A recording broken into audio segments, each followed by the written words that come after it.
Hi, lovely people. This is Alexandra. I'm sorry it's been quite a while. I actually have been working full time and doing school to get my master's in social work, so it's been quite a busy season for me, but I am going to try to kind of calm down for a little bit, take a break, and get a part-time job while I'm doing part-time school to equal basically a full-time job life instead of, along with school doing 65 to 80 hours a week.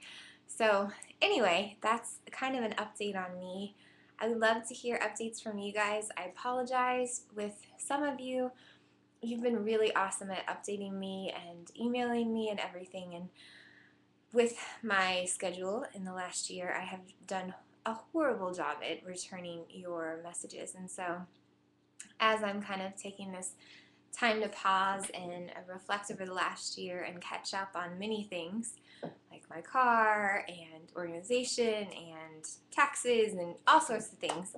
I'm also going to be making you all a priority and just working at being a better communicator overall. So with that, I just want to say that I guess I'm always inspired by the amount of women who are trying to recover from an eating disorder as I look on YouTube and I get kind of further information about you all and how you're doing.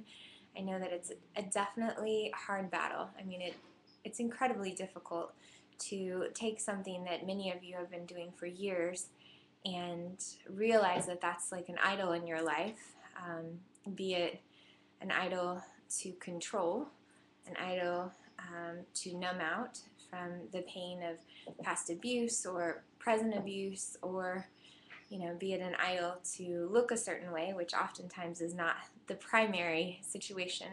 I just admire all of you who are out there battling, and I've been praying for you guys, and I guess lately, more so than I had been, I found out that I have this thing called a gluten intolerance. I was sick for several months and did all sorts of testing and was like, oh my gosh, do I have a terminal illness? What's going on? They can't figure anything out. And thankfully, I just have a gluten intolerance, which means I can't eat anything with wheat or barley or some other things, or else I become really sick.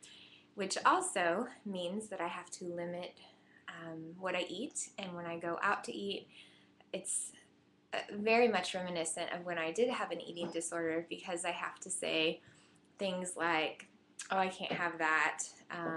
I'm sorry, I'm at this party. There's nothing gluten-free, so I'm just not going to eat. All those different kinds of things. And then I can have raw fruits and vegetables just fine. And so in that way, it's kind of helpful, because I think the Lord through this situation is teaching me what it means to eat healthy, but also to eat enough calories along with it, because I can have, say, like an avocado has the healthy fat that actually also takes away the bad fats, and really good for your heart, different things like that. And I can chop up an avocado and stick it in my salads, or I can still have cheese, which I know for some of you is like a cheese, bad fat kind of thing, but I've been trying to incorporate that, and at the same time I've been learning so much about how unhealthy it is that, at least in America, our industry for making meat and how they treat the animals and just all sorts of things, why E. coli is spreading, and why there's more instances of it due to unsanitary procedures that they do, and then feeding cows corn, which I found out is like not supposed to be done for cows, and they cut like holes in their bodies and stick this corn stuff in. Anyway, I've been learning many things about just food, and I'm starting to go more towards local and all organic, because I feel like one, it's a way to support the locals, and also it's more nutritious for our bodies. And so with all of that in mind, I'm really, I guess, grappling with how to not become obsessed with food, as I did like with my eating disorder, and how to enjoy it, as well as how to kind of balance more on making healthy decisions and things like that, because I think that as we recover, there's a tension there because we want to eat healthy, but at the same time we're really nervous about making healthy choices while people are staring at us and going, oh, you had an eating disorder. Well, of course you're making that choice. And so instead of being applauded for caring for our bodies in that kind of a way, most of society kind of shuns us and our eating healthy or whatever. They feel like we need to have high fat and high caloric and things like that because it's taboo for us to do that, right? So sometimes to please others, because many of us have that issue, we, through our recovery process, begin to indulge ourselves in things that aren't actually very healthy because we want to prove that somehow we're getting through this fast, we're recovering, stop looking. It's like I don't want to be the center of attention anymore. Stop looking at me. And so anyhow, I've just been thinking a lot about all of this and the tensions that arise through recovery, and I'd love to hear some of your tension spots, I guess is what I would call it, of how you all get through eating healthy as well as and staying true to what you know that is healthy and right for your body and good, as well as dealing with maybe some of the repercussions of that you're going to get through your family members or your friends or your school teachers or whoever it is that's surrounding you that's saying, I think that's probably still your eating disorder talking. Because it is really important. I mean, God says that our body is a temple and that we're to care for our bodies, and I feel like that's not to be taken lightly. We should be caring for our bodies, and so with that, how is it that you're caring for your body right now in your recovery? Not only just, with this healthy eating, but also, what are you doing for your stress? I know that a lot of us turn to an eating disorder to numb out things in our lives, and so when we begin the refeeding process or we begin to eat normal, that what happens is we kind of have to figure out a new way to replace our old way of numbing.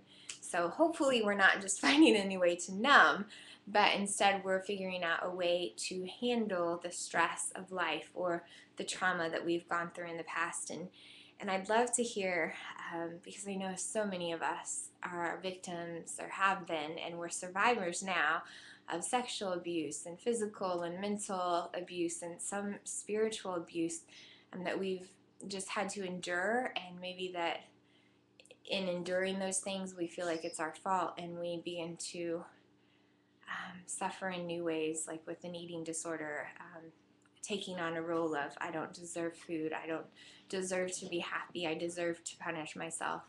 And there's so many different avenues that lead people to turn to an eating disorder, and I mean all of them just point to the reality that we are sinful people, but also not only are we sinful, but those in our lives who have hurt and abused us are sinful. And sometimes I think, and I haven't addressed this as much in other pieces, but I really want to today, I think that there is that piece where what's happened to us is not our faults, and we end up taking on the burden of somebody else's sin. And so in that, sometimes an eating disorder, although later it often becomes something that is unhealthy and idolatrous in our own hearts, I think sometimes the beginning of it is that we are taking on the abusive person's sin that has abused us, and we're counting that as our own shame and our own sin. And what ends up happening in those situations is that then we feel like we have to do something to ourselves to either feel clean and pure by not eating as much. Some girls I've talked to have said that they want to feel light, and everything in their life is so burdensome it's like they have a heavy weight. I don't know if that makes sense to you guys, but in those situations, I think I don't know, I challenge you guys to think about, is this symptom, is this a symptom of something that now has turned into an idol in your life? Or is this something that you've started on your own because of your own heart issues? And maybe some of this will open up some doors to look at some stuff that you haven't really been thinking about. I don't know what it's going to do, but I know that in my own life and in my own world, looking back on things, I think that there were definitely, look, I have a little piece here.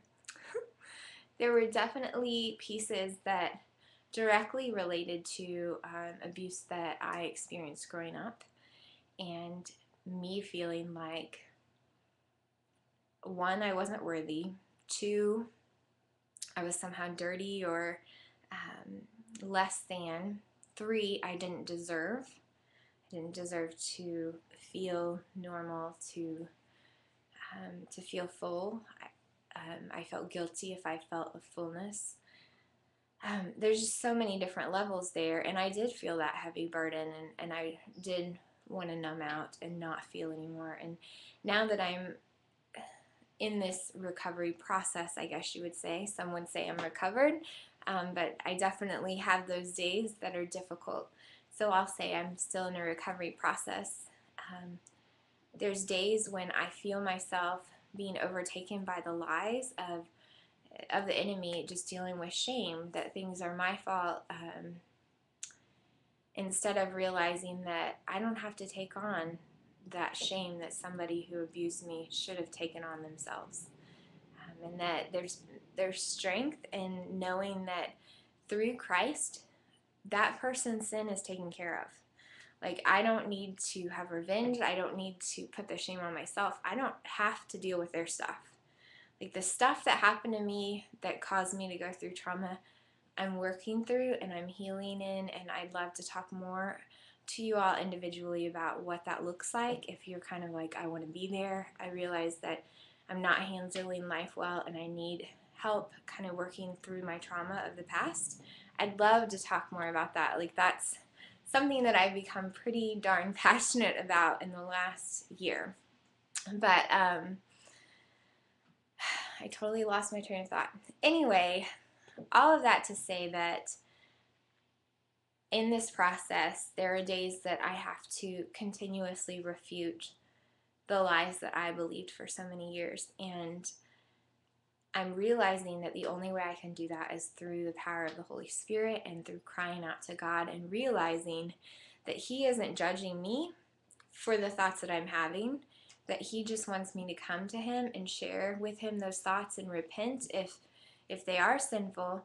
But if they're just a scared little girl that's dealing with the crap in her life that happened, He wants me to come to Him as His scared little girl and allow Him to comfort me and to hold on to me in my times of trials. And He wants me to bring those pieces and not to ignore them, not to begin this process of numbing out again. He doesn't want me to go back there, and honestly, He doesn't want you guys there either. So I just really, I'm going to keep praying that He is working on your lives and in your hearts to reveal areas of your life that's sinful, but also to help you to separate from whoever you might be interconnected with that's abusive and that's causing trauma in your life, to maybe, instead of looking for your identity in how they're viewing you, that you can begin to look for your identity through how God is viewing you. And bless you all. I love you very much. I'm sorry I have been kind of neglectful. I will work on that, and yeah, I hope that you all are doing well. It's almost spring, which is a blessing, so have a good day. Bye-bye.